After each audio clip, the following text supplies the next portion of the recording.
ტაძარში დავინახე ერთი მანდილოსანი, რომელსაც შარვალი ეცვა. რა კარგი ადამიანია ეს, ვინც მარტო ერთი დაინახა. ძალიან დამაინტერესა, რადგან გოგოს ტაძარში კაბა უნდა ეცვას, დამაინტერესა, მას რატომ უნდოდა შარვის ჩაცმა. ეხლა ნახეთ როგორი ამბავია ბავშვი. ვინც ტაძარში დადის, ეკლესიურად ცხოვრობს.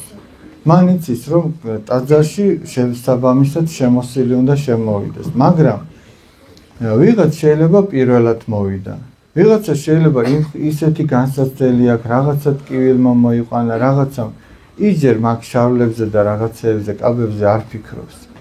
იჯერ ფიქრობს იმაზე, სული რომ ტკივა, იმას რითი უშველოს.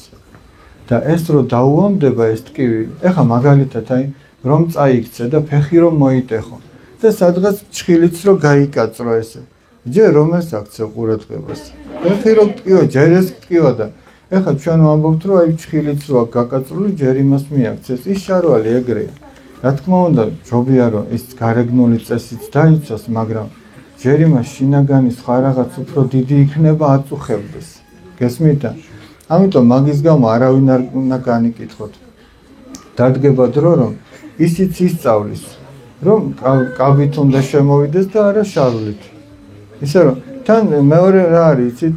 შეიძლება ვიღაცა შავლით შემოვიდა, ეხლა კი არ ვამართლებთ შავლით შემოსვლას, მაგრამ მე მინდა რომ ჩვენი დამოკიდებულება სწორი იყოს.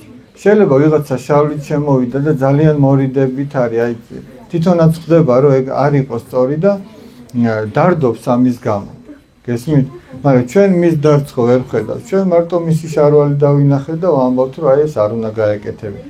მაგას ჯობია თვალები დახუჭო და შენ იმას დააკვირდე, შარვალი გაწვია კაბა თუ როგორ არის მთელი ამბები. ისე რომ სხვაზე მაინც და მაინც აქცენტ ნუ გააკეთე. ღმერთს მოყავს ადამიანი.